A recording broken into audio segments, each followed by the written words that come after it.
Donc, Mariam arrive en France pour rejoindre son amoureux, qui est déjà installé. Comment ça se passe, en fait, quand vous arrivez en France, Mariam? Comment vous trouvez la France? Vous êtes dans quel état d'esprit? Bon, évidemment, quand on vient rencontrer son prince charmant, qu'il fasse froid ou qu'il fasse beau, le cœur est léger.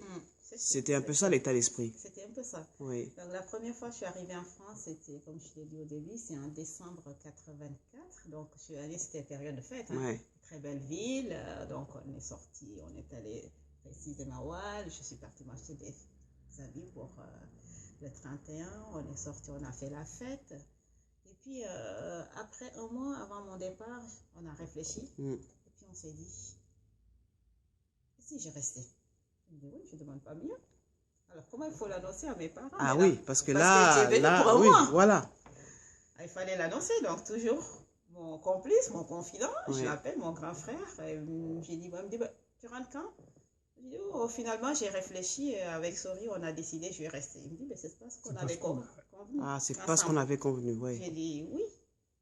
Mais c'était quelqu'un qui comprenait, qui vraiment très, très, très compréhensible. Oui. Et puis dit, écoutez, vous êtes des amoureux, je peux comprendre, mais Ouais. tu ne peux pas vivre avec un homme comme ça sans qu'il y ait le mariage. Sans qu'il y ait le mariage. Hein? Parce que les parents ne vont pas accepter ça. Déjà, je me suis battue auprès des parents pour te laisser partir. Ils n'étaient pas d'accord parce que tu n'es pas mariée avec Sori. Il faut que tu reviennes. Et puis, il va régulariser ta situation. En ce moment, vous pouvez aller vivre ensemble. Donc, on négocie. Je suis restée quand même l'année 85. Hein. Une année. Une année. Il a fallu qu'il vienne en mission. Il me dit, bon, je suis là en mission. Je ne repars pas sans toi. Je ne repars pas sans toi. Sinon, vous seriez resté. Eh bien, bien sûr. Oh là là. Alors, j'ai dit, moi, je n'ai pas de billet pour retourner. Il dit, c'est pas grave. Je paye la moitié, ton bonhomme paye la moitié. Comme ça, tu rentres avec moi. Oui. J'ai dit, OK. Donc, il m'a bien expliqué comment il faut procéder. Il me dit, c'est pour ton propre respect. Oui. Du coup, j'ai dit, OK, c'est vrai, c'est quelqu'un, je ne pouvais pas dire non. Hein. Donc, on était d'accord. Moi, je suis partie une semaine avant lui. Puis, je suis repartie à Abidjan. Quand je suis repartie à Abidjan, quelques mois après, Sori, il a commencé à se préparer. Il est arrivé, il était étudiant, en même temps, il travaillait le soir. Hein. Donc, on connaît la vie d'étudiant. On connaît la vie d'étudiant. En France. Alors, je te laisse dire alors, à quelles conditions quand elle est rentrée, donc, du coup, moi, j'ai commencé à me préparer et pour aller la chercher en Côte d'Ivoire. Est-ce que votre cœur battait?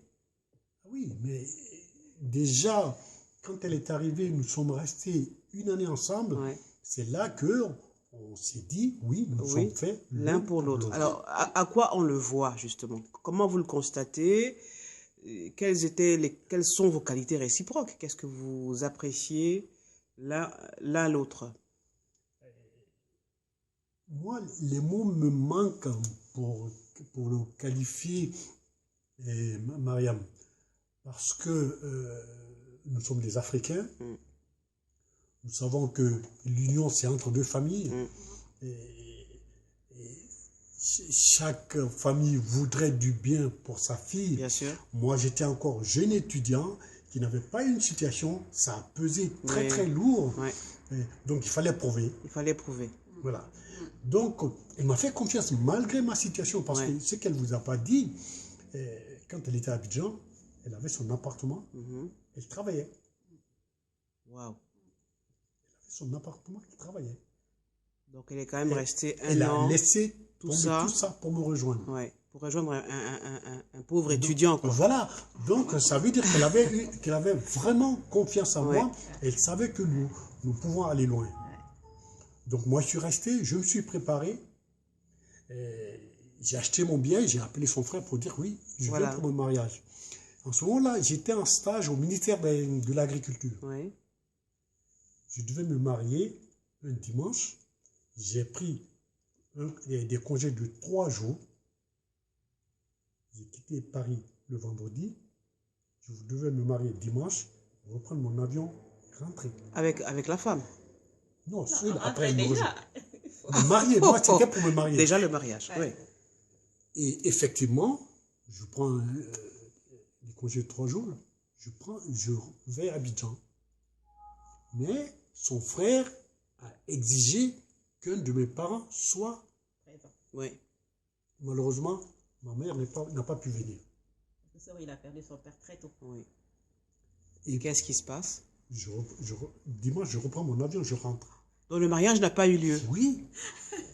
Ah oui. Et Mariam, quel était votre état d'esprit? Vous vous êtes dit, Moi, oulala. non, j'avais confiance. C'est-à-dire que je suis Ouais. parti pour 3 jours. Hein. Ouais, Ouais. il est venu pour 3 jours. J'avais confiance et je vous dis, j'étais tellement soutenue par un frère qui m'a dit, écoute, je sais que vous vous aimez, ça se voit. Tu veux celui que tu veux. J'ai dit, oui, moi, c'est lui, je veux me marier avec lui. Il me dit, écoute, moi, je ne vous demande pas des millions. Je ne vous demande rien. Je veux juste, comme son père n'est plus là, mais je veux que sa mère soit Soit présente. présente. Il dit, parce que le mariage, c'est 2 familles. Ouais. Il dit, moi, si sa mère arrive aujourd'hui, demain, je fais votre mariage. Je ne vous demande rien. Après, vous êtes des jeunes, vous allez vous débrouiller comme tout le monde. Oui. Donc, je l'ai bien pris. Mais c'était dur, j'avoue Oui. que c'est très dur. Donc, Soli, il est revenu. Je suis lui, revenu. Il s'est préparé encore. 6 mois après, je 6 suis mois après. reparti. Là, ma mère Voilà. on s'est rencontrés, on a fait le mariage. Et sa mère est venue à Abidjan. Mariage traditionnel. Le Voilà. mariage traditionnel. Traditionnel, ouais. À cette époque-là, est-ce que c'est la même chose qu'aujourd'hui, le mariage traditionnel? On échange les colas. Exact. Oui, exact. C'est Avec ce toutes qu'on-là. les 2 familles. Avec deux les familles. Donc, il y avait sa mère qui arrivait de Conakry, accompagnée de sa tante, la petite sœur de son père.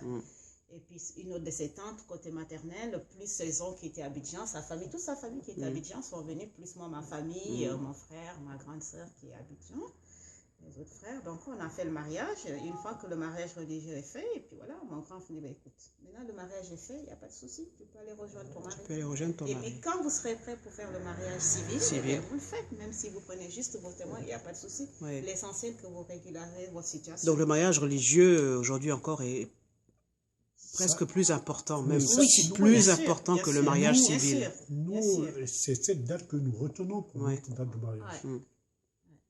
Le 21 août 88. Ah, il se rappelle. Ouais, Le ouais. 21 août 88. Ouais. D'accord. Donc, sitôt marié, est-ce que les choses changent? Parce que souvent on dit, tant qu'on n'est pas marié, bon, on est encore amoureux. Mais quand le mariage arrive, on est maintenant face à la réalité, face aux responsabilités. Donc, le mariage, après le mariage, je crois que les choses ont tout de suite changé pour moi. Dès que je suis rentré une semaine après, j'ai eu du travail. C'est Tiens. l'entreprise où je suis actuellement. Oui. Qui vous a Au embauché. BTP, oui. Et ça D'accord. fait 28 ans que j'y suis. Et c'était bon signe en fait.